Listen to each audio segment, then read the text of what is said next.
আসসালামু আলাইকুম। বেশ কিছুদিন আগে আমরা একটা হাউস তৈরি করেছিলাম সাইলেজ তৈরি করার জন্য, অর্থাৎ এই হাউসের মধ্যে আমরা সাইলেজ তৈরি করতে চেয়েছিলাম। যেহেতু এই মুহূর্তে আমাদের সাইলেজ লাগবে না, এ কারণে এই জায়গায় আমরা মাছ ছেড়ে দিয়েছিলাম। কিন্তু এই হাউসের মধ্যে মাছ ছাড়ার পর থেকেই যে সমস্যাটার সম্মুখীন আমাদের বেশি হতে হচ্ছে সেইটা হচ্ছে কয়েকদিন পর পর এটার পানি একেবারে নষ্ট হয়ে যায়। এর পাশাপাশি এই পানি থেকে প্রচুর পরিমাণে দুর্গন্ধ ছড়ায়। আপনারা দেখতেই পাচ্ছেন এই পানিটার কালার একেবারে কালো কুচকুচে হয়ে গিয়েছে। তো এখন আমাদেরকে যেটা করতে হবে, এই পুরো পানিটাকে আমরা বের করে ফেলবো এবং এখানে নতুন করে আবার পানি দেওয়ার চেষ্টা করব। এর পাশাপাশি মাছগুলিকেও আমরা এখান থেকে আলাদা করে রাখবো। পানি দেওয়ার পরে মাছগুলিকে এখানে পুনরায় ছেড়ে দিব।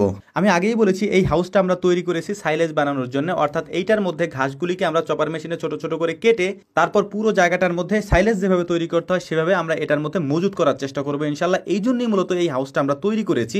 কিন্তু সাইলেজ যেহেতু আমরা আপাতত তৈরি করছি না, যে কারণেই আমরা এই জায়গাটাকে প্রতীত না রেখে এটার মধ্যে মাছ ছেড়ে দিয়েছিলাম। কিন্তু এই মাছ ছেড়ে দেওয়ার পর আমরা একটা বিড়ম্বনায় পড়েছি, যদিও মাছ ছাড়ার কোনো প্ল্যানের জন্য আমরা এটা করিনি। তো যাই হোক, আমরা পানিটাকে বের করে দিচ্ছিলাম এখান থেকে। নতুন পানি আমরা দেওয়ার জন্য মেশিনটাকে প্রস্তুত করতেছিলাম। মেশিনের পানিটাই আমরা ওখানে দেওয়ার চেষ্টা করব। আর এই মেশিনের পানিতে প্রচুর পরিমাণে আয়রন থাকে। এই আয়রন থাকার কারণে পানি দেওয়ার সাথে সাথে পানিটা ঘোলা হয়ে যায়। আমরা যখন এই মাছগুলিকে ছেড়েছি তার বেশ কিছুদিন পরে আমার মামা বায়োফ্লকে মাছ চাষ করার জন্য সুন্দর একটা বায়োফ্লক তৈরি করেছিল, যেটা আমি আপনাদেরকে দেখিয়েছিলাম। আজকের ভিডিওতে সেটাও আপনাদেরকে দেখানোর চেষ্টা করব যে আমাদের এখানের মাছ এত ছোট, কিন্তু মামার ওই বায়োফ্লকের মাছ কত বড় হয়ে গিয়েছে। আমরা যেহেতু হাউসের পুরো পানিটা বের করে ফেলবো, এই জন্যই হচ্ছে আমরা অপেক্ষা করতেছিলাম পুরো পানিটা কখন বের হয়। প্রথম যখন এই পানিটাকে আমরা ছাড়ি তখন দ্রুত বের হয়, কিন্তু যখন পানিটা একেবারে নিচের দিকে চলে আসে তখন একেবারে স্লো বের হয়। আমাদের অনেকক্ষণ পর্যন্ত অপেক্ষা করতে হয়। ওই অপেক্ষার মধ্যেই আমরা পেয়ারা গাছ থেকে পেয়ারা পেরে বসে বসে খাচ্ছিলাম আর অপেক্ষা করছিলাম কখন ওই পানিটা সম্পূর্ণ বের হয়ে যাবে এবং জায়গাটাকে পরিষ্কার করে আমরা নতুন পানি দিতে পারবো। এই পানির সমস্যাটা কেন হচ্ছে সেটা আমরাও বুঝতে পারছি না। এর আগে এই আয়রন মুক্ত করার জন্য আমরা অনেক চেষ্টা করছি, কিন্তু কোনোভাবেই সেটা করতে পারিনি। এর পাশাপাশি এই পানিটা যে কালো হয়ে যায় সেটার সমাধানও আমরা করতে পারিনি।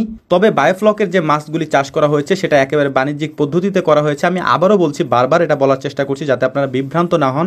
এই জায়গাটাতে মূলত আমরা এমন কোনোভাবে মাছ চাষ করিনি যেটা হচ্ছে একেবারে মাছ চাষ করার জন্য আদর্শ, কারণ এই জায়গাটা তৈরি করা হয়েছে সাইলেজ তৈরি করার জন্য। বিকালবেলা এই কাজগুলি আমরা শুরু করেছিলাম, এখন প্রায় রাত হয়ে গিয়েছে। আমরা রাতের মধ্যে এই কাজটাকে শেষ করে ফেলবো ইনশাআল্লাহ এবং এখানে পানি দিয়ে দিব নতুন করে।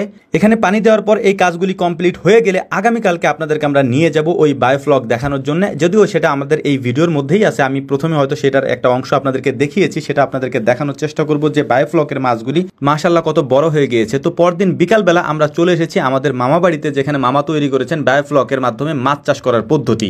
এখানে দেখতেই পাচ্ছেন এখানকার মাছগুলি মাশাআল্লাহ কত বড় হয়েছে। এই মাছগুলি আমাদের ওই মাছগুলি ছাড়ার অনেক পরে ছাড়া হয়েছে, যেটা ভিডিওতে আপনারা দেখেছেন। তারপরেও এই মাছগুলির সাইজ মাশাআল্লাহ এত ভালো হয়েছে যেটা দেখে অবাক লাগতেছিল। কই মাছগুলির সাইজ এতটাই ভালো হয়েছে যে এগুলিকে এখনই খাওয়ার উপযুক্ত করে খাওয়া যায় ইনশাআল্লাহ। এর পাশাপাশি যে শিং মাছগুলি ছিল সেই শিং মাছগুলিও বেশ বড় হয়ে গিয়েছে। তো এখানকার পানি নিষ্কাশনের যে ব্যবস্থা রয়েছে, অর্থাৎ এই পানিটাকে যেভাবে চেঞ্জ করতে হয় সেটা আমি আপনাদেরকে দেখালাম। এটা হচ্ছে নিচ দিয়ে পাইপ দিয়ে আরেকটা পাইপকে একটু উঁচু করে রাখা হয়েছে যাতে করে ওই পাইপের মধ্যে পানিটা এসে জমা হয়। যখন ওই পাইপটাকে খুলে দেওয়া হয় তখন নিচের দিকে যত ময়লা আছে সেই ময়লাগুলি এখান থেকে বের হয়ে যায়। এই সিস্টেমটা আমাদের এখানে নাই। এটার কারণ হচ্ছে, আমি আগেও বলেছি এখনো বলছি, আবার ভবিষ্যতে হয়তো বলতে হতে পারে যে ওইটা আমরা মূলত সাইলেজ তৈরি করার জন্য বানিয়েছি, মাছ চাষ করার জন্য বানাইনি। প্রতীত পড়ে থাকবে, যে কারণেই আমরা ওটাকে মাছ চাষ করার জন্য আপাতত ব্যবহার করতেছি। তো আমাদের জন্য দোয়া করবেন। আসসালামু আলাইকুম ওয়া রাহমাতুল্লাহ।